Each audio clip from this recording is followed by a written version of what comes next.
has been 3 years since Kingdom Hearts 4 was revealed to us. Literally 3 years to the day, and we've gotten nothing. Jack squat, zippity doo dah. Why?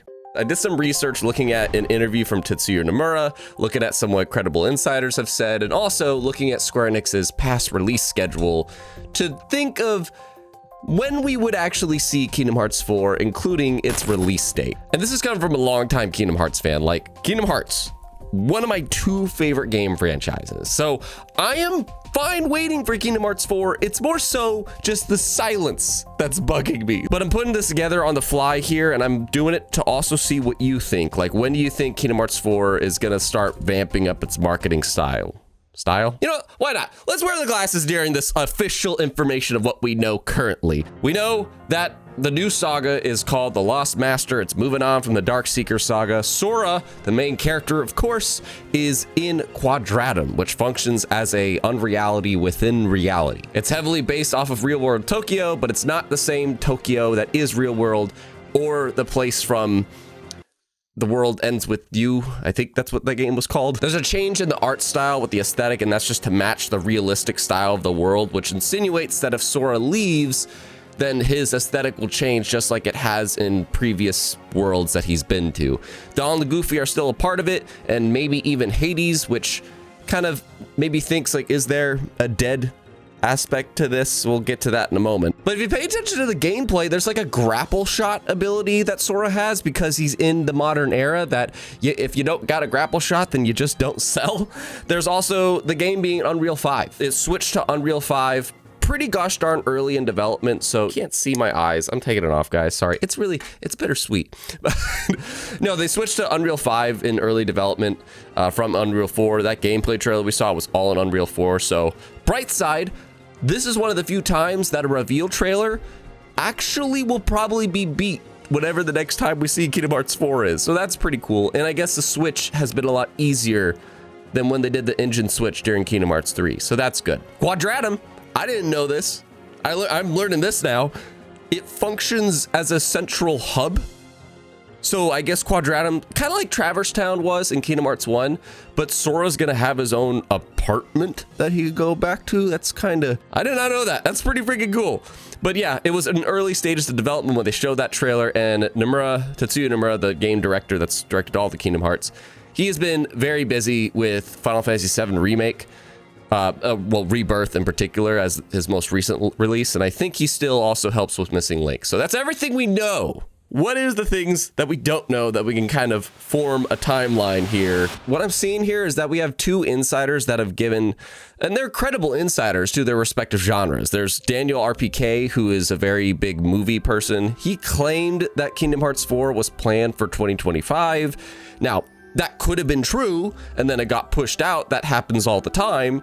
But then we have somebody called Midori, who's, I guess, a Sega or Atlas leaker insider. He's claimed like a month or 2 after that the game is planned for 2026.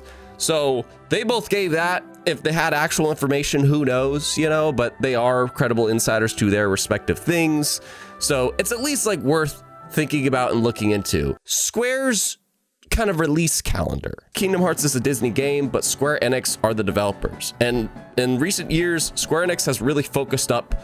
We want to just make our kind of bigger titles, and we need to be on multiple platforms as well. So with that in mind, really this year is kind of a dry year for Square Enix.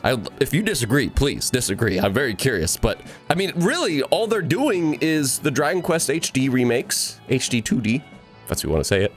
And I believe the Bravely Default remaster. Is there anything else? Like, yeah, Kingdom Hearts Missing Link might come out, but I don't believe they have like a big, you know, like a Final Fantasy 16 or a Rebirth, you know, like nothing big like that. But their biggest projects that are in the works is, of course, Part 3 of the Final Fantasy VII Remake trilogy, Dragon Quest 12, and Kingdom Hearts 4. I don't think there's anything else, but let me know. Now, I thought Kingdom Hearts 4, it's been a while with 3 years of nothing, it being revealed in April of 2022. What I didn't realize is that Dragon Quest 12, it's been even longer. Huh? It's apparently been since 2021 that Dragon Quest 12 was revealed. And then Final Fantasy VII Remake Part 3, they just released Part 2, aka Rebirth, last year. So, you know, I don't think we're seeing that anytime soon. but that's where those big three sit. We could think about the release patterns too. Like Square Enix, it's not a shocking thing to think like, oh, they're just gonna reveal something and not release it for many years. That is a staple of Square Enix. Kingdom Hearts 3 was revealed in like 2013 and didn't release until January of 2019. That's a long time, but it kind of got slowly better. You know, Final Fantasy 7, they revealed in 2015 and then it released in 2020. Final Fantasy 16, they revealed it in 2020 and then it released in 2023. And then Final Fantasy 7 Rebirth got revealed in 2022. It was released in 2024. Like, they're getting better about it. They're like, let's just reveal it when we know it's within the next couple years. I mean, that could have been the case for Kingdom Hearts 4, like maybe, and maybe that's why these insiders were saying like, yeah, 2025 or maybe early 2026.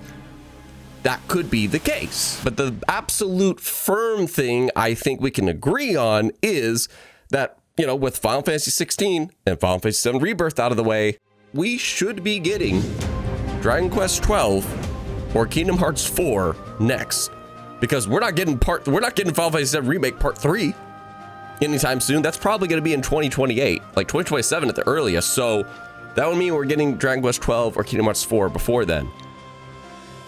But which one first?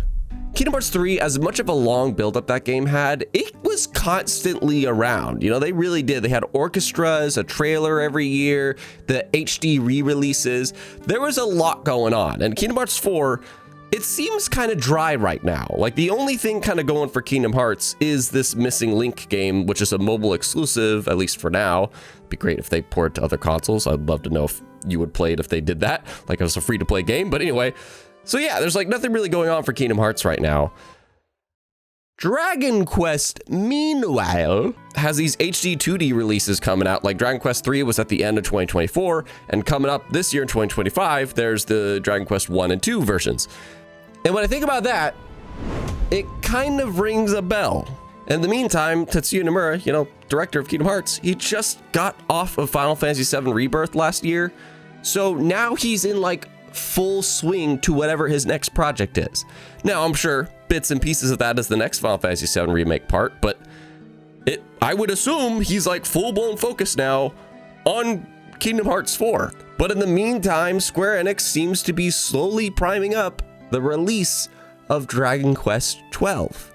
So if you're a Dragon Quest fan, rejoice, because I almost guarantee you're getting Dragon Quest 12 in 2026, which would mean next year is gonna be the time for Kingdom Hearts 4 to start ramping up, to get that Final Fantasy 16 and Rebirth marketing treatment, and the same somewhat like Dragon Quest. I would not be surprised if this summer we're gonna get the build up to Dragon Quest 12, and then next year the summer's gonna spend building up Kingdom Hearts 4. Now, that would basically mean that Kingdom Hearts 4 is probably a 2027 release. I could be wrong though. I could be wrong. Maybe there will be a opportunity to like start marketing them both this year. Because again, what's the next big Square Enix release? We don't know. And like, you know, in terms of like big blockbuster AAA level. And that could be happening this summer, like with all the showcases going on. We could find that out in June. What I would wonder is, where would they show up? Like Summer Game Fest, a Nintendo Direct, PlayStation, Xbox. Xbox has really been ramping up their partnership with Square Enix. A lot of Square Enix stuff, though, does show up in Nintendo and PlayStation shows. That's something that I would be very curious to figure out, is if it showed up this year or next, what show would it be? 2027 for Kingdom Hearts 4. I really hope I'm wrong, and I hope it's 2026. But at least we should see the marketing of it within the next year. Maybe I'm wrong. What do you think? Like, seriously, I put these together to accumulate our thoughts together. Which of these shows would they show up at? Is it part of Xbox's plan to get more Japanese developers? Find that out here, because they are vamping up for an insane 2026. Also, thanks for dealing with me without glasses, because it's still a really jarring change.